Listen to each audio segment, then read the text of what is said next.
역대상 15장 11절부터 15절까지 보겠습니다.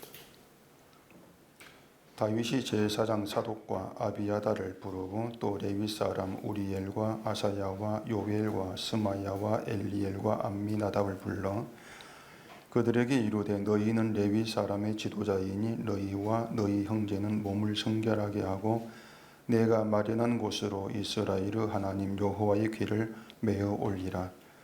전에는 너희가 매지 아니하였으므로 우리 하나님 여호와께서 우리를 찢으셨으니 이는 우리가 규례대로 그에게 구하지 아니하였음이라 하니 이에 제사장들과 레위 사람들이 이스라엘 하나님 여호와의 궤를 메고 올라가려 하여 몸을 성결하게 하고 모세가 여호와의 말씀을 따라 명령한 대로 레위 자손이 제게 하나님의 궤를 꿰어 어깨에 매니라. 아멘. 기도하겠습니다.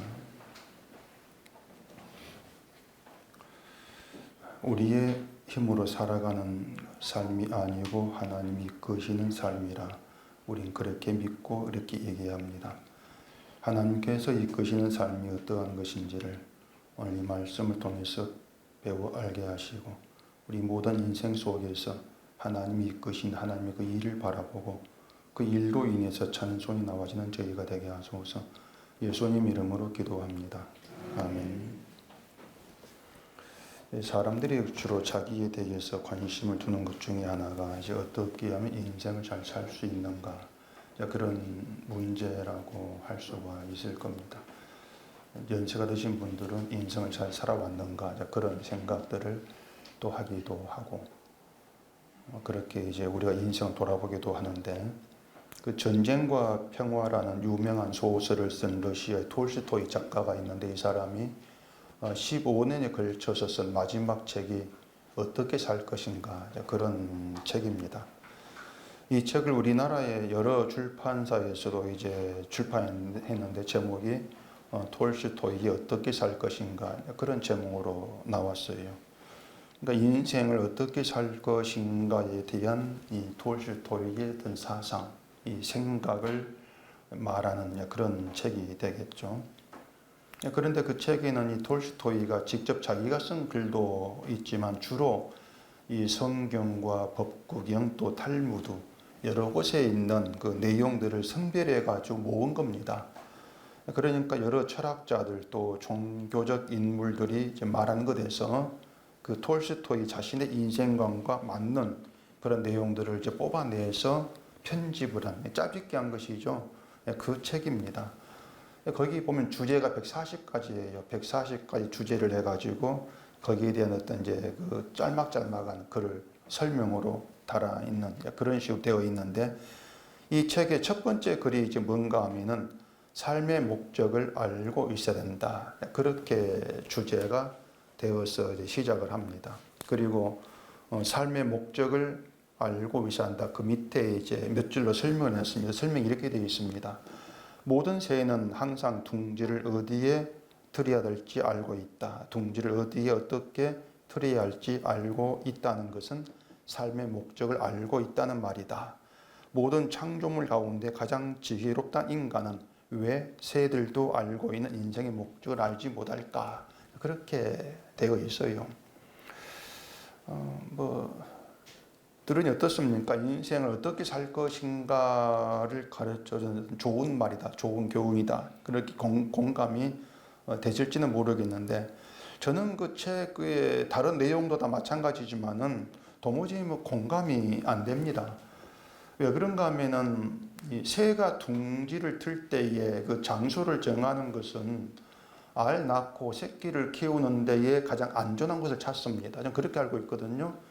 내가 생활하는데 알 낳고 새끼를 키울 때 가장 안전한 곳, 환경이 얼마나 좋은가 그걸 찾아서 둥지를 트는 것이지 뭐 삶의 목적을 가지고 둥지를 트는 게 아니에요.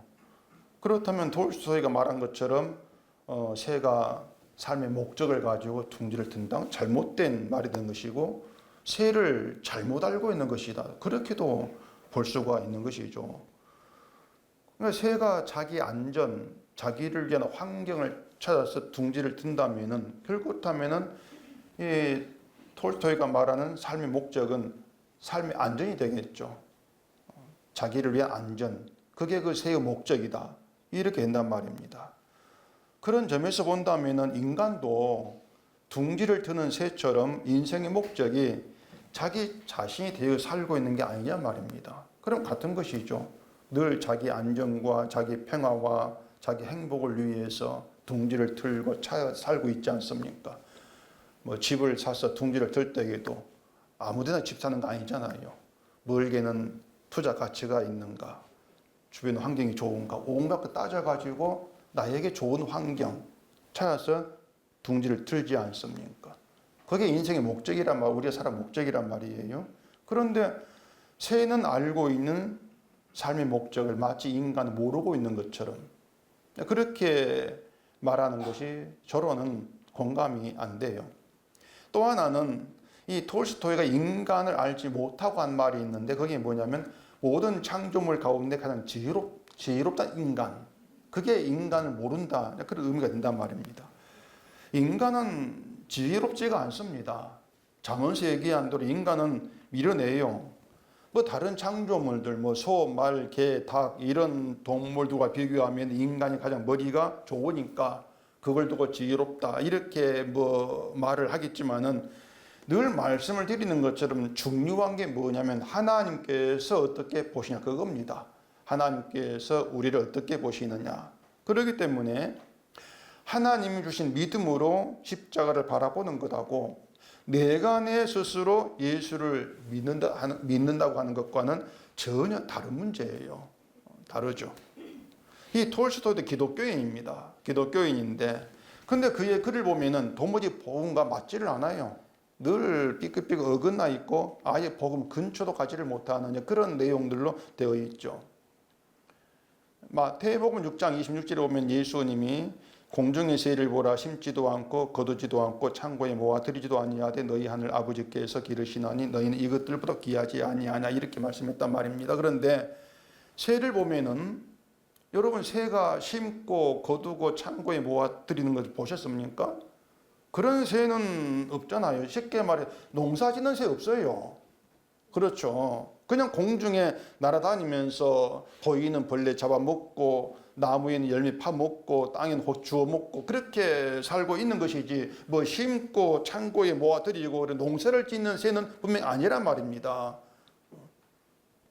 심고 거두고 창고에 모아들이는 그 일은 인간이 자기를 위해 하고 있는 일이에요. 인간이 하고 있는 일이죠. 다시 말해서 인간의 삶이고 인생이라고 하는 것입니다. 자기 목적을 가지고 자기를 위해서 심고 거두고 창고에 모아들이는 그런 인생 속에 들어있지 않습니까?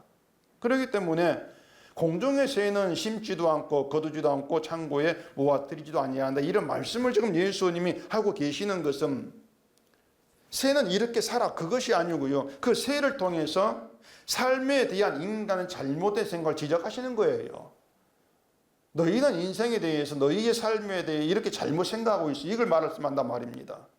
인간이 자기를 위해서 나 때문에 내 목적을 가지고 심고 거두고 창고에 모아들이고 그렇게 살고 있는데 새가 그렇지 않다고 하는 것은 새는 자기를 위한 자기 목적이 없이 공중을 날고 먹고 산다 그 말입니다.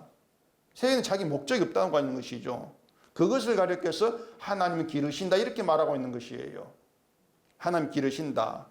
그러니까 하나님이 기르신다는 것은 새는 하나님의 소유고 하나님의 것이고 따라서 하나님의 주관 아래 존재하고 있어. 그걸 새를 보고 배우라고 하는 것이죠. 하나님에 의해서 하나님의 목적 아래 살고 있다. 그게 너희야 그 뜻이란 말입니다. 그러니까 신자라고 하는 것은 인생을 그런 취지에서 생각할 수 있어야 돼요. 내가 나의 목적을 가지고 살아가는 인생이 아니라고 하는 것입니다. 인생을 그렇게 보지 마시라고 하는 거죠. 그러니까 우리가 인생의 목적을 내 스스로 정해버리면은 하나님은 내 목적을 도와주는 분이 되어버리는 것이에요. 내가 내 인생 목적을 이렇게 세웠습니다. 그 목적대로 살 수 있게 도와주세요. 그렇게 된단 말입니다. 지금 기독교인이 하나님을 거의 그렇게들 생각을 하죠. 그래서 사람은 그걸 믿음이라고 말하지만은 그건 믿음이 아니에요. 믿음이 아니고 내 인생은 나의 것. 그렇게 자기만 고집하는 그런 모습일 뿐이란 말입니다. 그런 점에서 이제 어떻게 살 것인가 그런 책을 쓰기도 한 이 톨스토이의 말은 하나님이 인간과 어떤 관계에 있는지를 알지 못한 자의 말이에요.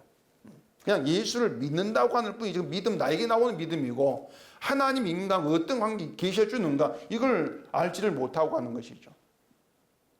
새를 하나님이 기르시는 것처럼 신자는 하나님의 뜻, 하나님 목적 아래 존재하는 것이지 목적이 지어져 있단 말입니다. 신자는 목적 아래 붙들려 있는 것이지 내 목적 가지고 존재하지 않습니다. 그걸 분명히 여러분이 늘 좀 아실 문제가 되는 것이죠. 그래서 신자가 알 것은 나를 부르신 하나님의 뜻이 있고 목적이 있다. 그래서 내 목적을 가지고 살아가는 것이 아니다. 만약 우리가 이렇습니다. 저와 여러분들이 각자 자기 인생을 자기 목적을 가지고 산다면 우린 제가 흩어진 문제예요. 각기 따로 놀고 있는 존재한단 말입니다. 왜 그런가 하면은 저나 여러분들 인생 목적이 다 같을 수 없지 않습니까? 인생이 다른데 목적이 같을 수가 없는 거예요. 그러니까 인생을 잘 삽시다 이렇게 말한다 할지라도 자기 위치에서 여러분이 하는 위치에서 내가 하는 일에서 잘 사는 방법 이걸 찾을 것이기 때문에 모두 같은 생각으로 같은 목적 가지고 모일 수 없단 말입니다. 난 이렇게 잘 살아볼래. 또 나는 이렇게 잘 살아볼래. 각기 흩어져 버리는 것이죠. 그런데 신자가 하나님 목적 아래에서 살아가는 것이라면 하나님 목적으로 하나가 된단 말입니다. 하나님 목적으로 하나로 모이게 되어지는 것이다. 그래서 하나님 목적 안에 신자는 하나로 통일되는 것이고 그 하나님 목적 아래에서 내가 부하다 강하다 이게 차이가 사라지는 것이에요. 그게 의미가 없어지는 것이란 말입니다. 신자는 하나님과 이런 관계에 있는 것이기 때문에 자기 목적을 가지고 하나님 자꾸 부르는 것을 이방인의 기도라 이렇게 예수님께 말씀하신 거예요. 이방인 자기 목적과 자기를 위해서 하나님 부르고 있거든요. 예수님이 가르치신 그 기도, 주기도문 시작이 뭡니까? 하늘에 계신 우리 아버지 이렇게 되어 있죠. 우리가 예배 때마다 뭐 주기도문 하면서 우리라는 말에 그닥 관심을 안 둡니다. 뭐 우리라는 말반이 아니고 주기도문 전부에 관심 안 두고 그냥 예배 끝난다 하면서 얘기하겠지만은 우리란 단어에 사실 그 어떤 마음이 안 가요. 별 중요하지 않는 단어로 생각한단 말입니다. 근데 굉장히 중요한 단어가 우리예요. 아주 중요해요. 자, 하나님을 우리 아버지 이렇게 부르는 것은 나의 아버지도 아니고 너의 아버지도 아니란 말이에요. 그렇죠? 내 아버지가 아니에요. 우리 아버지이지. 그러니까 그리스도 안에 있는 우리 아버지. 하나님을 그렇게 우리는 얘기한단 말입니다. 내가 아닌 우리 아버지이기 때문에 내 목적을 위한 아버지가 아니란 것이죠. 이 중요한 것은 내 목적을 위한 아버지가 아니야. 내 뜻을 위한 아버지가 아니다. 우리 아버지니까 우리의 뜻 그걸 의미하고 있단 말이죠. 그렇기 때문에 나를 위한 나의 아버지를 부르는 것은 이방 기도가 이방인의 기도일 뿐이라고 하는 것이에요. 자, 지금까지 말씀드린 내용에서 이제 여러분이 기억하실 것은 신자는 하나님 목적 아래 존재한다는 것입니다. 목적대로 목적에 따라서 하나님이 자기의 뜻을 세우시고 그 뜻이 목적에 대해 부르신 그들이 예수 그리스도 안에 있는 신자라고 하는 것이죠. 그리고 그러한 신자의 관계를 우리라고 한다는 것이에요. 그러한 신자의 관계가. 그러니까 하나님은 신자를 우리의 관계로 모시는 겁니다. 우리로 불러 모시는 거예요.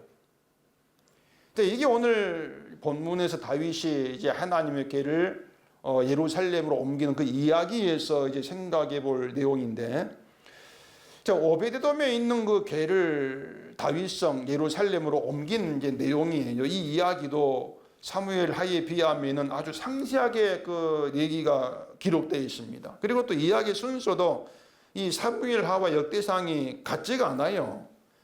그 사무엘 6장에서는 다윗이 아비나답이 집에서 궤를 수레에 싣고 나올 때 우사가 수레에 몰다가 궤를 붙들어 이후로 이제 하나님 죽이죠. 죽인 다음에 다윗이 여호와를 두려워해서 이제 하나님의 궤를 오베데돔 집으로 옮겼고 석 달 있었는데 그 집에 복을 내리고 그 소식을 다윗이 듣고 다시 그 궤를 예루살렘 올림기는 이것이 사무엘 6장 전체 내용이란 말입니다. 그렇게 순서되어 있는 것이에요. 근데 역대상의 순서가 그렇게 안 돼 있어요. 13장에 우사와 오베데돔 그 진 이야기가 나오고 14장을 건너뜁니다. 14장 다른 이야기 나오고 건너뛰고 15장에서 그 이야기 이어져요. 그러니까 순서가 안 맞죠. 이걸 두고 또 뭐 왜 이 성경이 사무엘하고 역대상이 또 다른가 어느 게 맞든가 고민할 그 필요가 없습니다. 왜냐하면 전에도 말씀드렸는데 유다를 포로되게 하시고 돌아오게 하시는 하나님의 그 취지 목적 그걸 지금 얘기하고 있는 것이에요. 그러니까 이 포로된 유다의 중요한 게 뭐냐면은 하나님께서 왜 자신들을 포로되게 했고 돌아오게 하시는가 그 속에 하나님 취지가 뭔가 목적이 뭔가 이걸 알아야 한단 말입니다. 그 일을 그 사무엘하에 있는 언약궤를 옮기는 그 내용을 가지고 지금 얘기를 해주고 있는 것이죠. 언약궤를 옮기는 일 속에 드러나 있는 하나의 목적 그걸 얘기하고 있단 말입니다. 그 15장 1절 가보십시다. 다윗이 다윗성에서 자기를 위하여 궁전을 세우고 또 하나님의 길을 둘 곳을 마련하고 그것을 위하여 장막을 치고 다윗이 이르되 레위 사람 외에는 하나님의 궤를 밀 수 없나니 이는 여호와께서 그들을 택하사 여호와의 궤를 메고 영원히 그를 섬기게 하셨음이라 하고 다윗이 이스라엘 온 무리를 예루살렘으로 모으고 여호와의 궤를 그 마련한 곳으로 메어 올리고자 하여 이렇게 되어 있는데 이건 사무엘 하에는 없는 내용입니다. 거긴 안 나와요. 그러니까 다윗이 예루살렘에 하나님의 궤를 둘 곳을 이제 마련을 했고 그 다음에 이스라엘 온 무리를 예루살렘 모읍니다. 예루살렘 모으고 나서 여호와의 궤를 그곳으로 메어 올리기로 한 것으로 시작이 되고 있단 말입니다. 그러니까 하나님의 궤를 모실 예루살렘에 그냥 무턱대고 언약궤를 갖다 옮겨버리는 그렇게 하는 것이 아니고 먼저 그 이스라엘 온 무리를 예루살렘으로 모은다. 이게 무슨 뜻인가 하면은 이스라엘을 언약궤를 중심으로 하는 하나의 무리가 되게 한다는 것이에요. 지금 그 얘기가 언약궤를 중심으로 한 무리로 되게 한다는 것입니다. 이게 역대기와 어떻게 지금 연결되는가 하면은 자, 하나님이 예루살렘을 무너뜨렸을 때에 포로된 자도 있고 예루살렘 남은 자도 있고 또 다른 나라 도망친 자도 있고 그렇게 흩어집니다. 하나님께서 흩어버리는 거예요. 포로됐다 이것만 달라 있는 것이 아니고 포로되고 남기도 하고 도망치기도 하고 흩어버리는 것 그게 예루살렘 일이란 말입니다. 그리고 예루살렘에 다시 돌아오게 하는 그 일이 뭔가 하면은 뭐겠습니까? 흩었다가 다시 모이게 하는 것이죠. 흩었다가 다시 모이게 하시는 것 이게 하나님의 일이 되는 것이에요. 다시 말해서 부숴버렸다가 다시 세우는 작업이다. 고치는 게 아닙니다. 완전 부숴버렸다가 다시 세우는 게 새롭게. 그 얘기가 지금 역대기 포로되었다가 다시 돌아오는 그 내용이란 말이에요. 그래 그 얘기가 전에 얘기했지만은 포로되게 했다 죄 지었으니까 벌 주는 것이지 돌아오게 하신다 정신 차려봐라고 돌아오게 하시는 것이지 결국이 아니란 얘기입니다. 그 속에는 흩어버리시고 다시 모이게 하셔가지고 다시 이스라엘로 세우시는 그건 예전 이스라엘이고 다른 이스라엘 어떤 이스라엘이냐 언약궤를 중심으로 한 이스라엘 그렇게 세우시는 것이 하나님의 일하십니다. 이스라엘을 그렇게 이끌고 계시는 거예요 지금. 그게 하나의 목적이 된단 말입니다. 흩어버린다고 하는 것은 하나님 마음에 맞지 않다는 것이고 모으신다는 것은 하나님 마음에 맞는 취지에 맞는 이스라엘로 새롭게 세우시는 일이다 그 뜻이란 말이에요. 근데 이스라엘이 처음에는 하나님의 마음에 안 맞았다가 나중에 처음에는 맞았다가 나중에 맞지 않은 것이 아니고 아예 처음부터 이스라엘은 하나님 마음에 맞지 않는 자들이에요. 처음부터. 그러니까 처음부터 이스라엘을 흩어버리기로 작정하셨다, 그 뜻이란 말입니다. 처음부터 작정하신 거예요. 흩어버리기로. 그리고 다시 모았을 때에 모아진 그들에게는 하나님은 나의 하나님이 아니고 우리 하나님이 되는 것이죠. 우리 하나님으로. 다시 모았을 때에는 내가 없다는 것입니다. 뭐냐면 흩으시기 전에는 다 나의 하나님이에요. 흩어버리기 전에는 내 뜻, 내 목적, 내 인생을 도와준 내 하나님이야. 그래 갖긴 놀라란 말입니다. 그걸 흩어버리는 거죠. 흩어버리고 다시 모았을 때는 내가 없고 우리가 되는 거, 우리 하나님으로 되어진단 말입니다. 언약궤를 중심으로 해서. 그냥 교회가 뭐냐, 그 교회라고 하는 것이 나는 없고 우리의 관계, 하나된 관계에서 함께하는 것이 교회이기 때문에 예수님이 가르친 기도대로 하늘에 계신 우리 아버지, 이렇게 된다고 하는 것이죠. 근데 이런 안목으로 교회를 생각하고 바라보는 사람이 없습니다. 우리 아버지라고 하면서도 항상 나의 하나님, 나의 아버지로 생각을 하고 교회를 찾고 있죠. 나의 아버지 생각을 하고. 그러니까 그냥 같은 교회 다니면 우리가 되는 것으로 알아요. 근데 안 돼요. 우리라고 하는 것은 우리가 만들어내지를 못해요. 우리 힘으로 안 되는 게 우리예요. 그러니 하나님께서 흩으시고 다시 모아서 세우신단 말입니다. 신명기 30장을 가보십시다. 신명기 30장 1절입니다. 내가 내게 진술한 모든 복과 저주가 내게 임함으로 내가 내 하나님 여호와로부터 쫓겨난 모든 나라 가운데서 이 일이 마음에서 기억이 나거든 너와 내 자손이 내 하나님 여호와께로 돌아와 네가 오늘 내게 명령한 것을 온전히 따라 마음을 다하고 뜻을 다하여 여호와의 말씀을 청종하면 내 하나님 여호와께서 마음을 돌이키시고 너를 긍휼히 여기사 포로에서 돌아오게 하시되 내 하나님 여호와께서 흩으신 그 모든 백성 중에서 너를 모으시리니 내 쫓겨간 자들이 하늘가에 있을지라도 내 하나님 여호와께서 거기서 너를 모으실 것이며 거기서부터 너를 이끄실 것이라.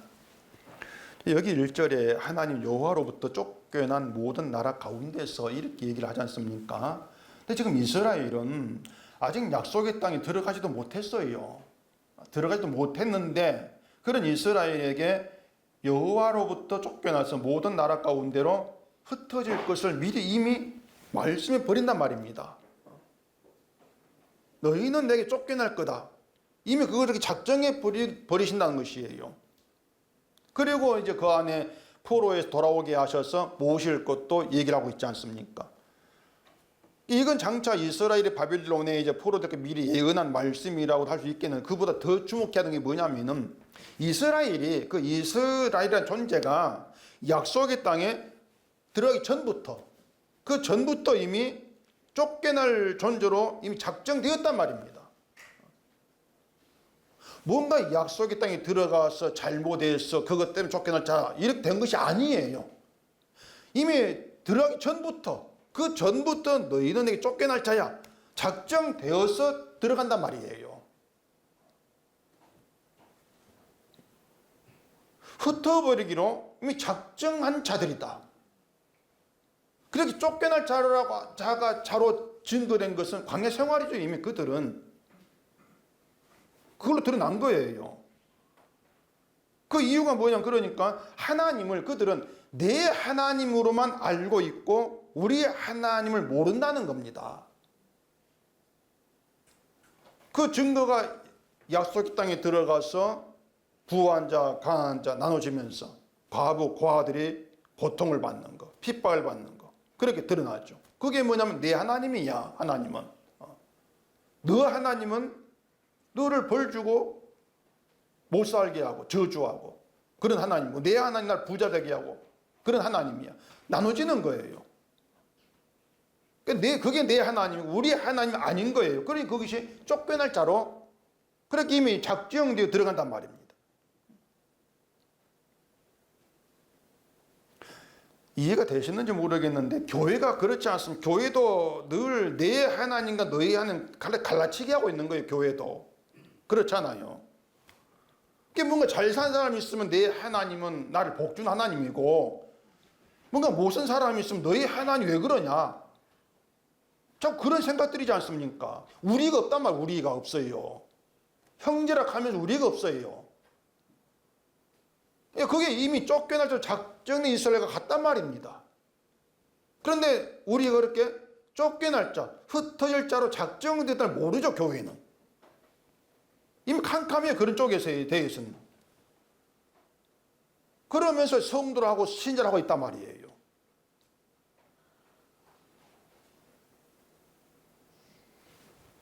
그렇기 때문에 교회는 늘 그렇습니다. 각자 바르게 살면 된다는 겁니다. 각자 바르게 살면 돼. 내 신앙생활 잘하고 너도 잘하고 그렇게 모이면 참는 교회가 된다. 그렇게 알고 있는 것이죠. 목사도 교회를 자꾸 그렇게 바라보기 때문에 교인들 보고 바르게 살라고 하는 것입니다. 김 집사님 바르게 사세요. 박 집사님 바르게 사세요. 실제 그 김 집사 보고 말하는 거 아닙니다. 그렇게 자꾸 이제 나누면서 왜 이렇게 삽니까? 바르게 사세요. 아이고 집사님 잘 살고 있는 잘하고 있습니다. 다르게 보고 있는 거예요. 그게 뭐냐, 목사도 교인들을 한 사람 한 사람 각기 다르게 떼어놓고 본다 그 말입니다. 떼어놓고 봐요. 그러니 목사의 눈에도 이 사람은 신앙 잘한 사람이 있고 저 사람 못한 사람이 있고 구별되어 다가오는 것이죠. 결국 목사부터 문제가 뭔가 하면은 나와 우리 그게 어떻게 다른가를 이해를 못한단 말입니다. 바르게 사는 게 신자고 믿음이다 이렇게 얘기했을 때 그 믿음에서는 우리 관계가 없습니다. 늘 나 혼자 개인으로만 있는 것이지. 왜냐면요, 모든 사람이 똑같이 바르게 살지를 못해요. 우리가 바르게 살려고 아무리 노력을 해도 차이가 있지 않겠습니까? 그 차이로 인해서 사람의 평가 나눠지는 것이에요. 누가 얼만큼 더 바르게 살았는가 이렇게 나눠지는 것이죠. 그건 우리가 아닙니다. 나죠, 나. 나는 너보다 이만큼 바르게 살았어. 그렇게 나와 너로 나눠지는 거예요. 그렇게 우리랑 관계를 교회가 모르다 보니까 나만 바르게 살면 되는 것이고, 뭐 내 믿음 좋으면 되는 것이고, 내 복 받으면 되는 것이고, 내 구원하면 되는 것이고, 너는 네 알아서 해라. 그렇게 되지 않습니까? 결국 뭔가 하면은 내가 교회에 나온 것은 내가 잘해가지고 내가 잘 믿어가지고 내가 구원받는 것이기 때문에 그게 내 목적이니까 네 잘하면 그건 내 목적 달성이야. 이렇게 되는 것인데 그게 이방인의 생각이고 이방 종교란 말입니다. 그것이 이방 종교 우리가 아니에요. 나지. 우리가 없어 이방 종교에는. 근데 인간은 선악과를 먹을 때부터 이미 자기를 생각하는 존재가 됐단 말입니다. 우리가 깨어진 것이죠. 하나님이 선악과 먹고 죽어가니까 남자는 여자가 줘서 먹었습니다. 여자는 뱀이 나를 유혹해서 먹었습니다. 이런 말을 하지 않습니까? 그게 뭔가 이미 자기를 생각한단 말입니다. 나를 생각하는 나의 존재로만 있단 말이에요. 이게 인간인 것이고 이런 인간이 믿는 하나님도 결국에는 나를 위한 나의 하나님뿐이란 말이에요. 그게 악한 것이고 그래서 처음부터 흩어버리기로 쫓겨갈 존재로 작정해버린 것이죠. 인간은 그렇게 하나님에게 쫓겨날 존재입니다. 흩어질 자로 이미 작정된 존재가 인간입니다. 쫓겨날 존재. 이걸 우리가 생각지를 아니하면은 자꾸 내가 잘해가지고 뭐 하나님께 나아가고 뭐 받고 그렇게 착각을 하는 거예요. 다시 말하지만 우리는 쫓겨날 자로 작정된 자로 출발해야 돼요.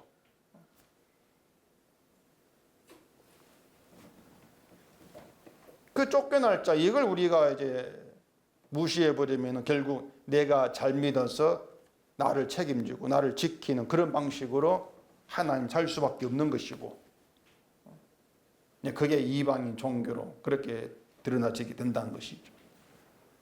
자, 그런데 하나님이 흩으시고 다시 모으시는데 여전히 나의 하나님이 되면 안 되지 않습니까? 나의 하나님이 흩어버리는데 다시 모았어요. 모았는데도 나의 하나님. 그러면 안 되잖아요. 모았을 때 뭐가 돼야 됩니까? 우리가 된단 말이에요. 우리가. 그 우리가 인간 힘으로 가는지가 안다겠어요. 그 우리를 위해서 하나님께서 마련한 장치가 있습니다. 그게 뭐냐? 언약궤예요. 그것이. 그게 하나님의 궤란 말입니다. 하나님의 궤가 의미하는 취지는 아주 간단합니다. 그 궤에는 인간의 죄를 의미하는 게 들어있는 것이고 죄는 죽음을 얘기해요. 죽음을 보여주죠. 따라서 궤가 의미하는 것은 인간 죽은 존재 그겁니다. 간단하지 않습니까? 인간 죽은 존재야. 자, 그러면 다윗이 이스라엘 온 무리를 예루살렘에 모으고 그 예루살렘에 언약궤를 옮기는 그 내용이 왜 역대기에 들어있는가? 이유를 알 수가 있죠.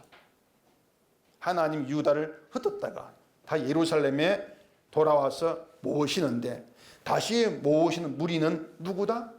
죽은 자다. 죽은 자로 모으시는 거예요. 죽은 자다. 죽은 자로 모으시는 것이고 죽었다는 것이 우리랑 관계 시작이란 말입니다. 죽었다. 그게 우리 관계 시작이에요. 자, 하나님이 우리를 이끄신다. 그런 말을 많이 하지 않습니까? 하나님이 나를 이끄신다. 많이 하는데 하나님이 이끄시는 그 이끄심이 뭔가 하면은 나를 이끄신다고 생각하지 마시고 우리를 이끄신다. 그러면은 똑같은 길로 이끄시지 않겠습니까? 똑같은 길로. 근데 내가 내 뜻을 가지고 있으면 똑같은 길로 이끄신 것이 아니에요. 내 뜻이 버려져야 되죠. 우리랑 관계 속에서 이끄신다는 것이 뭐냐면은 우리를 죽음의 자리로 이끄신단 말입니다. 그렇게 하나로 되는 것이에요. 죽은 자로 하여금 죽은 자라는 것을 알게 하시는 것이 하나님 이끄심이란 말입니다. 그 말을 바꾸어 말하면은 늘 얘기했죠. 우리는 내 스스로 내가 알아서 내가 죽은 자입니다. 그렇게 알아채지를 못한단 말이에요. 절대 인간 자기를 스스로 알아 죽은 자로 자기를 이끌어가지를 않습니다. 인생의 목적이 내가 죽은 자 신발자야. 그게 마땅해. 그걸 자기 인생의 뜻으로 목적을 세운 인간이 없어요. 늘 내가 살려고 하는 것이지. 인생을 어떻게 살 것인가, 어떻게 잘 사는 것인가? 그런 모든 취지도 뭐냐 하면은 내 인생 가치 느끼게 만들어 보겠다는 것입니다. 그런 인을 잘 살 인생을 궁리하지 않습니까? 그 속에서 궁리하는 이끄심이라고 하는 것은 나를 잘 살게 하는 길로 이끄시라 하시는. 그런 하나님이지 죽은 자의 자리로 이끌어 하나님 없어요. 그렇기 때문에 하나님께서 이끌지 아니하시면 우리는 죽은 자라는 거 아예 생각지도 않을 자라 그 말입니다. 심판이라는 거, 저주라는 거 듣기 싫어할 것이고 그게 나와 연관되어 있고 내 문제고 나라는 것을 우리는 늘 거부한 자로 있을 수밖에 없단 말이에요. 하나님 이끄심 가운데 있기 때문에 성경에서 죄를 얘기하고 죽음을 얘기했을 때 이게 내였구나, 나를 얘기한 것이었구나 이렇게 인정이 되고 그 속에 그 죽은 자 차례에서 주를 바라보게 되는 것이지 절대로 우리가 스스로 그 자리에 들어가지를 아니한다. 그걸 염두에 두신다면은 우리가 성경을 보면서 그래 맞아 내가 십자가를 예수를 죽인 그 자가 바로 내고 내 모든 삶을 보니까 듣다 보니까 하나하나가 죄 가운데 있는 그런 것밖에 안 되었구나. 야 이게 나였구나. 어떤 그런 자기 인정, 자기 고백이 나와지는 것이 하나님께서 너를 이끄신다는 증거란 말이에요.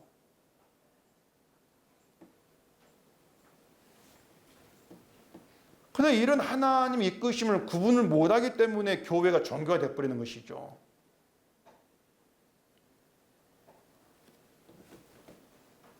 내가 바르게 살고 열심히 신앙생활 잘하겠습니다. 이건 내가 하나님을 잘 믿겠다는 것이고 내 믿음 가지고 내가 책임지겠다는 이방 종교라는 거 이걸 좀 잘 여러분 구분하셔야 돼요. 내가 잘 믿을 거니까 하나님 나를 잘 믿도록 이끌어 주세요. 그런 건 없단 말입니다.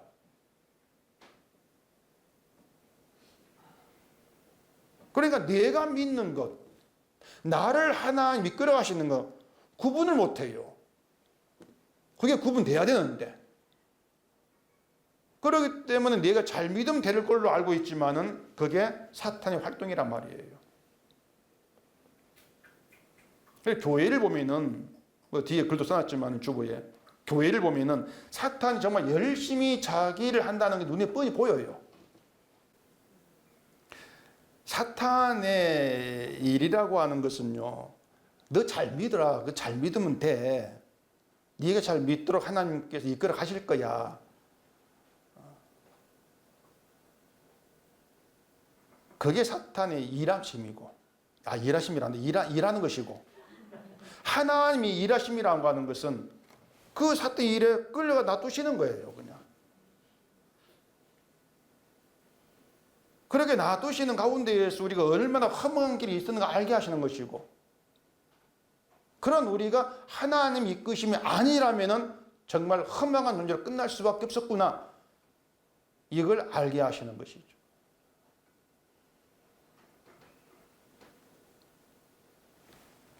보면 11절 다시 봐보십시다.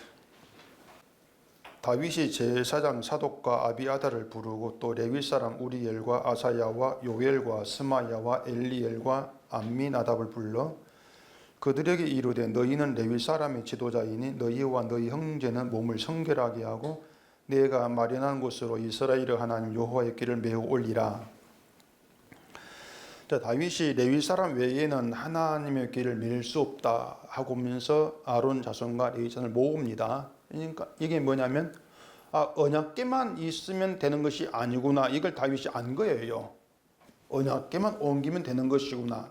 되는 것이 아니구나. 이걸 안 것이죠. 그래서 제사장 사독 아비아달을 부르고 또 레위 사람들을 이제 불러서 궤를 매게 한단 말입니다. 이게 뭔가 하면은 언약궤만 있으면 돼. 이것이 아니고 언약궤가 함께하는 제사장 중심으로 모아진단 말입니다.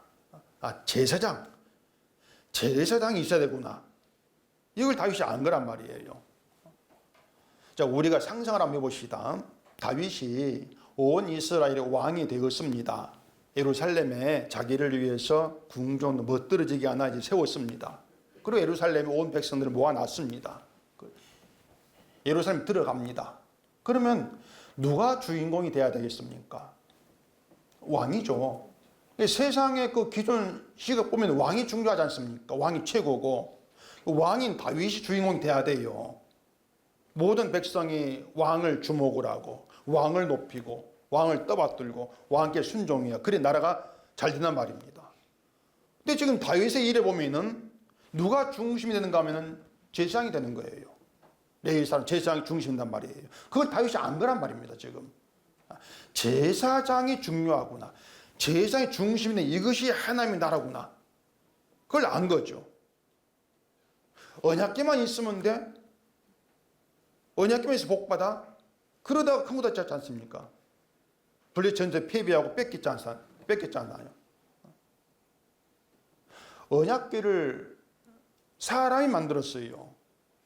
만약 언약궤가 하늘 뚝 떨어진 것이라면은 언약궤가 있다는 것만 가지고 복이 될 수도 있는데 사람의 손으로 만들어진 게 언약궤입니다. 그래서 언약궤 상자만 가지고 거룩하게 이렇게 하는 게 아니에요. 궤에는 인간의 죄가 들어있다겠죠. 궤의 뚜껑에 제물의 피가 뿌려져서 죄가 용서됨을 보여주는 게 언약궤 실제란 말입니다. 지금 그걸 보여주는 일을 하는 게 제사장이에요. 죄를 보여주는 일을 하는 게. 그러니까 언약궤에 피를 뿌리는 제사장, 그 제사장 앞에 모이는 모든 백성은 죄인으로 모인단 말입니다. 그 제사장으로 오신 분이 예수님이 아니냔 말이에요. 예수님이지 않습니까? 그 말은 하나님이 우리를 예수님에게로 모이게 하신다면은 그건 죄인으로 죽은 자로 모이게 한다 그 말입니다. 예수께로 모인다면은 그렇게 해서 우리 관계가 시작이 된다고 하는 거예요. 그래서 그 예수 안에서는요, 죽은 자인 내가 빛이 나는 것이 아니고요, 죄를 용서하시고 죽은 자에게 생명된 예수님만이 빛이 나야 돼요. 그게 예수 아니에요. 예수님은 빛이 나는 거. 너희는 세상의 빛이라고 하는 것은 세상에 너희 빛을 내야 돼. 그 뜻이 아니라겠죠. 자꾸 그렇게 오해를 하는데, 빛을 낼 자가 우리가 아니, 이미 예수님 빛을 내고 냈단 말입니다. 만약 우리가 빛을 내려고 애를 쓰고 뭔가 빛을 내고 있다고 한번 보십시다. 그럼 빛이 몇 개입니까? 우리가 지금 여기 뭐 한 40명 되나? 빛이 40개 되겠습니까, 그러면? 또 그 빛도 똑같지가 않아요. 어떤 빛은 100와트, 어떤 빛은 한 50와트, 어떤 빛은 한 1와트. 다를 거란 말입니다. 누구는 밝고, 누구는 희미하겠죠. 그런데 빛이 또 차별되지 않겠습니까? 그게 세상에 바라보는 빛의 의미란 말이에요. 좋은 일을 많이 할수록 빛이 밝게 더 많이 나고 적게 희미해지고, 그렇게 보기 때문에 교회에서도 빛을 밝게 비추라, 그래 좋은 일도 많이 해서 밝게 비추라 이렇게 말하지 않습니까? 그게 우리 관계가 아니란 말입니다. 결국 그런 관계 속에서는 각기 자기 빛을 자랑할 것이고 누구의 빛이 더 밝은가 따질 것이고 서로 내가 다툴 것인데, 그건 우리가 아니죠. 그런 답은 뭐냐? 예수님만 빛이 나면 돼요. 간단하잖아요. 예수님 빛이 나면 된다. 예수님만 빛이 나면 되니까 예수 안에 있는 내가 빛을 낼 필요가 없어요. 빛 안 있으니까 그냥. 예수님은 빛입니다. 이게 빛으로 사는 것이에요. 그것이. 이미 빛 안에 있는 거. 그래서 빛이 대신 예수님만 높이고 자랑하는, 그게 우리가 의미하는 관계란 말입니다. 그 관계에 있는 것이 교회란 것이에요. 교회는 빛 대신 예수만 자랑하라 그거예요. 그 교회가 빛이 되라는 것이 아니고. 그러니 우리가 인생을 잘 살아야 될 이유가 없단 말입니다.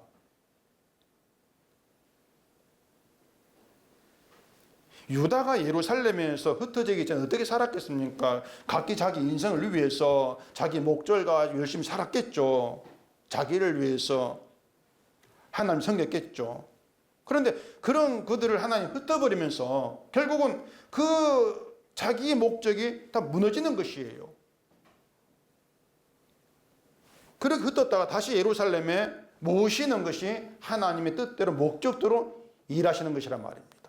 하나님 목적에 집어넣으셔서 우리 관계로 만드시는 것이고, 그게 세상의 중심이 된 나라죠. 우리 관계의 나라. 제사장이 누구인가를 쉽게 말하자면 죄에 대한 하나님의 심판을 보여주는 사람입니다. 그게 제사장이에요. 제물을 잡고 피 들고 하나님께 가서 언약궤 뿌리는 그것으로 심판을 보여주는 것이죠. 그래서 세상의 중심이 된 나라는 죄로 인해 심판이 마땅하다, 이걸 아는 나라입니다. 그게 세상의 나라예요.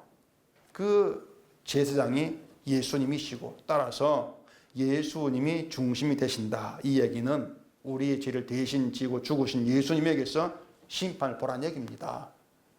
심판을 보고 저주를 보고 내가 그 저주의 심판이 마땅한 자다, 그렇게 자기를 알라는 것이죠. 그게 인간이나 알라고 하는 것이죠.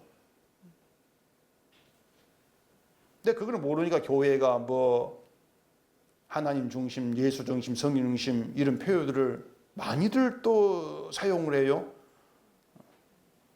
우린 예수 중심으로 산다. 그 속 진짜 의미가 뭐냐면 우리는 심판이 마땅한 대로 산다, 그 뜻이거든요. 근데 그걸 누가 그렇게 알아먹겠습니까? 심판이 마땅한데, 심판이 당연한데 무슨 복을 달라고 하고 교회 부흥시켜 달라고 뭐 그렇게 하고 있겠어요. 그런 것들이 뭐냐면 하나님의 어떤 그 계획이라고 하는 것, 하나님의 취지, 하나님의 목적이라고 하는 아예 안쪽에도 없다고 말이에요. 안쪽에도 안 두는 거예요. 늘 자기 목적만 가지고 모이고 있는 것이죠. 하나님의 계획은요, 하나님께서 행하신 일만 남겨진 백성 되게 하는 겁니다. 그게 흩었다가 모으시는 하는 계획이에요. 하나님께서 행하신 그 일만 너희에게 남기겠다. 그리고 하나님께서 내게 남기신 그것이 감사가 되는 거. 그 길에 이끌려 살아가는 게 잘 사는 겁니다, 그것이. 그래서 인생이라고 하는 거, 우리가 뭐 어떻게 한다고 해서 잘 살고 못 사는 것도 아니에요. 우리가 이렇게도 살고 저렇게도 살고 다양하게 살고 있는데 같은 게 하나 있습니다. 우리 관계에서 같은 게 하나 있는 그게 뭐냐면 하나님이 준 선물이 같아요. 거의 똑같아요, 그것은요. 뭐 돈, 재물, 뭐 어떤 그 생김새, 뭐 그런 거 환경은 다 다르죠. 다 다른데 하나님께서 주신 선물은 같다. 믿음이 같고 주도 같고 은혜도 같고 사랑도 같아요. 그 같다는 것이 성립이 되는 것은 모두가 다 죽은 자일 때 받은 선물이기 때문에 같다는 것이죠. 우리에게 주어진 인생은 하나님이 준 선물이 넘치게 하는 것을 이끄시는 겁니다. 그게 우리 인생입니다. 이끌어가신 인생이에요. 하나님이 내가 너에게 준 내 선물이 넘치도록 하겠다. 그 길에 너를 이끌어 가겠다는 것이에요. 자, 그러면 하나님이 준 선물이 우리에게서 넘치려면 어떻게 돼야겠습니까? 넘치게 하기 위해서 어떻게 우리를 이끌어 가시겠어요? 바울이 말했죠. 어떤 곳에 은혜가 넘친다? 죄가 더한 곳에 은혜가 넘친다. 그럼 하나님 어떻게 이끄시겠어요? 죄가 더하도록. 그렇게 이끌어 가시는 거예요. 그러니까 하나님이 준 선물, 은혜, 사랑, 거기에 넘치게 하시려면 우리를 죄가 더하도록 이끌어 가실 수밖에 없단 말입니다. 그게 우리 인생이에요. 그러니까 우리의 그 인생이라 합시다. 우리가 살아간 모든 사건들 속에서 그 사건들이 우리에게 드러내주고 있는 것이 뭐냐면은 죄예요, 사실은요. 오늘 저녁에 가서 한번 누군가 곰곰이 생각해 보세요. 죄 아닌 게 있는가? 아, 내가 오늘은 이런 일을 웃었어. 그 웃은 게 은혜인지 아십니까? 그 죄란 말입니다. 곰곰이 생각해 보세요. 그리고 만약에 죄 아닌 게 있다고 생각되면 저한테 문자 보내세요. 제가 한번 싹 살펴볼 거니까. 죄를 더하게 합니다. 그 인생이기 때문에 인생을 잘 사는 게 뭐냐면은 하나님께서 주신 모든 사건 속에서 내 죄를 늘 뽑아내는 거예요. 그 사건들이 보이는 죄를 우리가 정면에서 마주하면서 아, 내가 이래서 죄인된 자고 심판이 마땅한 존재구나 아는 거. 이게 정말 잘 사는 겁니다. 뭐 믿든지 말든지 전 성경에 있는 그대로 말씀드리는 거니까. 우리가 잘 사는 인생 잘 사는 기준을 내가 만들어 내봐야 그건 죄밖에 안 돼요. 그게 사탄이 만들어 주는 것이란 말입니다. 우리가 예수 안에 있게 되었을 때에 죄인된 자를 의롭게 하시는 예수의 피보다 더 중요한 게 없다. 그 사실을 우리가 알 수밖에 없어요. 예수 안에 있을 때는. 그리고 그 예수의 피가 너에게 항상 기쁨이고 범사에 감사다. 이걸 알게 하기 위해서 주가 일으킨 사건이 우리 인생이란 말입니다. 하나의 사건들이. 그렇게 성도의 인생이라고 하는 것은 하나님께서 일으킨 사건 속에서 주가 함께 동행하는 중이에요, 여러분들은. 주가 함께 동행하는 중. 주가 함께 동행하시면 어떻게 잘 살까? 이것 없이요.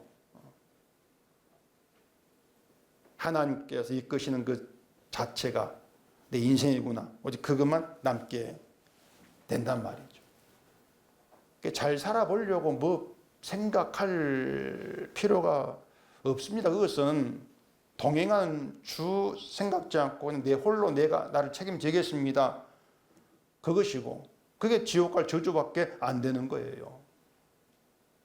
여러분들이 그 점을 좀 잘 아셨으면 좋겠다는 겁니다. 유다는 죄로 인해 포로로 끌려갔죠. 다시 하나님이 예루살렘으로 모이신단 말입니다. 그때 그 예루살렘에 먼저 있게 한 사람이 제사장 레위 사람 이들이라겠죠. 그게 하나님이 준비한 선물이에요. 예루살렘에 제사장 레위 사람 먼저 있게 하시고 다시 돌아오게 하시는 거. 그게 뭐냐면 죄를 의롭게 한다는 겁니다. 제사장이 먼저 있어. 그것은 죄를 의롭게 한다는 것이죠. 그게 하나님이 준 선물이에요. 죄를 의롭게 하신다는 것이. 그 선물로 인해서 기뻐하는 그들이 우리란 말입니다. 지금 우리가 될 수 있는 가능성은 어디에 있는가? 하나님 선물 들어있는 거예요. 죄를 의롭게 하신다는 거. 그래서 우리를 의롭게 하신 예수님의 피의 은혜, 그 사랑. 오직 그것만 감사가 되는 거죠. 그게 우리죠. 그렇게 우리가 된 성도는 오직 주의 사랑만 높이고 증거하기 위해 살게 되어진다. 그게 여러분의 인생입니다. 사는 게 힘들다, 고생이 된다. 그런 가운데서도 오늘처럼 주께서 말씀을 듣게 하시고 죄인을 의로운 자 되게 하신 은혜를 알게 하신 것, 이게 감사할 따름입니다. 그게 주가 동행하고 계시는 것이죠. 하나님께서 이끌고 계시는 인생이란 말입니다. 우린 그 인생에 감사할 수 있어야 되는 거예요. 예수 안에서 주를 바라본 가운데에서 죽은 자인 죄인이 나를 의롭게 하시는 주의 피의 의로움, 그 의가 나에게 동행하고 있어. 그게 내 인생이야? 그 이끄심이라고? 그러면 나는 됐네? 그 이끄심 속에 날 맡겨버릴 때 결국은 주 안에서 이 땅의 사건들 하나는 사소한 것으로 그렇게 다가와질 수가 있다는 것이죠.